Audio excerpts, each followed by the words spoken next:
Any lineup changes or everything? Same as Wednesday. Brad, the group that you had on the floor at the very end, like the last 4 or 5 minutes last game, was there anything you saw in that group that maybe you hadn't seen before? I mean, I've anticipated that would be one of our better groups for a while. We just haven't been able to play it because of injuries. We'll see if we get a chance to play those guys a lot or a little, but those guys all can guard up a position, and we can be effective playing small at times with them. The reality is that is small. That's not just playing skilled at the 4 and the 3. That's a small group, so we're going to have to make sure if we do that we get into the passing lanes, that we're really aggressive, and that we rebound well enough. How well can you make another team play to your style when you're going?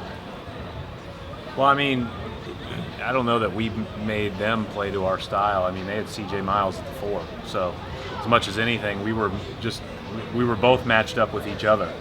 But I think that's, we've seen this across the league, that the league is a lot like that. So you have to take that into account with regard to defending the other team. And then, then the question becomes, if you're going to play different than the other team, can you expose them on the other end, specifically with size or posting or whatever the case may be. So I don't know if it makes people match up to us per se, but certainly, we factor that in as we're, deciding who to put on the floor when.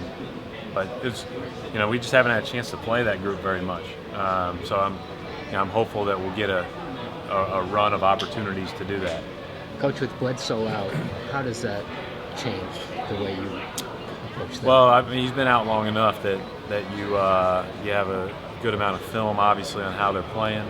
I think Knight and Booker are both capable of going off for huge nights. Been really impressed with Booker, watching him on film as a young guy, averaging 14.9 over his last 7 games. He's got a chance to be a pretty good one. And then, Tucker and Markieff Morris and those guys, and John Lure had 19 against us last year. They've all given us fits in the past.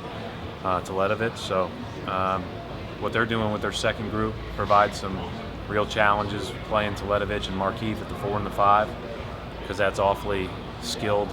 And then, with Markieff's ability to put the ball on the floor, post, or shoot it, that becomes a problem. When the Celtics acquired Isaiah from Phoenix, what did you know about him then? And has his game changed much with the Celtics? I knew he was small. I knew he was fearless. I knew he was talented. I had heard nothing but great things about his work ethic. Right when we got him, I heard that he was probably a little bit better defending than people had thought. As I watch him now on film versus watching him in our March games or even our April games, he's really improved on that end of the floor. And then he's just gotten more comfortable with regard to his opportunities on the other end of the floor for us. I mean, he's a dynamic scorer, as we all know, but he makes a lot of other plays too. Do you see him staying in the starting line the rest of the season? I think right now he's playing awfully well, Bill. So it'd be hard to argue that he should be one of the guys playing the most minutes for us, whether that means starting to come off the bench. I haven't put any thought into it because it's never crossed my mind that he shouldn't be right now.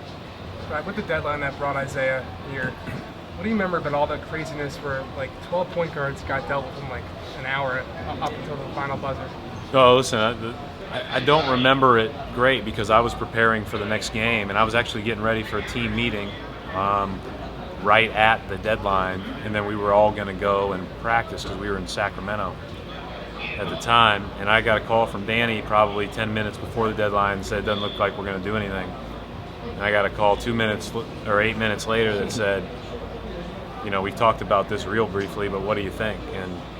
And so it was obviously a unique, quick, last-minute thing. So he was either throwing me a curveball or things really did happen at that last minute. So it was unique, yeah. And then, when Isaiah had to fly out here while we were on the West Coast and he was in Phoenix to do all his physical. So the first time I ever talked to him was on FaceTime about our playbook. We watched our playbook together on FaceTime, and then 2 days later I met him, and I always give him grief because he didn't make it to the end of that game. And then we were in Phoenix a day later, so it was kind of a crazy whirlwind there. Did it mean a lot to you to have Danny call you and pick your brain about that? Well, he does that with all of those things. I have an opinion to offer, and if he wants to use it, he can use it. But he's been great about asking my thoughts on things. Yeah. Brad, Isaiah mentioned recently he was a little apprehensive when you first heard about the trade, but then after that FaceTime call with you, he was completely on board. What was that call like? I don't know. I'm sitting there. I think it was. It must have been that Friday we played Sacramento, so we were looking at our roster for that night, and Jonas and Gigi weren't going to be at the game, and Isaiah wasn't going to be at the game, and Jared had just gotten hurt and was done for a while, and so we've got like 8 or 9 guys getting ready to play a game. So my mind's spinning anyways.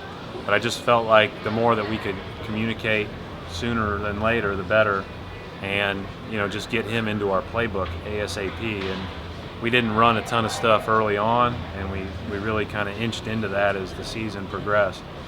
But obviously he was a huge pickup for our team. Small, when you do go small, that one big, is that just a matter of who's playing well? Is that a matchup situation? Is that ideally Amir? Well, I think the biggest thing is you look at, again, who can be most effective on both ends and weigh them, weigh that in sum instead of just looking at who could score or who could defend. And, Amir's flexibility to guard any kind of big, from, a skilled guy like Morris to a big guy like Chandler who runs and rolls to the rim, certainly makes him a reasonable option a lot.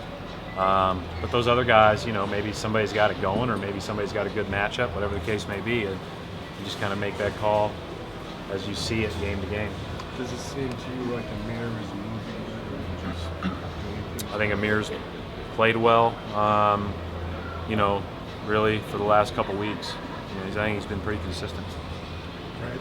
Butler established scholarship managers name. What's that mean? Well, I'm not surprised. I think that's something that, I'm glad they did it. It's obviously a great tribute to him. And at the end of the day, I think, I think we all knew that they would do something. And so, I think that'll be the first of many types of things established for him. And but I know how much he loved Butler, and I know how much, his wife appreciates that. And so that's a really nice gesture on their part, and I'm glad it happened soon. I'm glad it happened really quickly.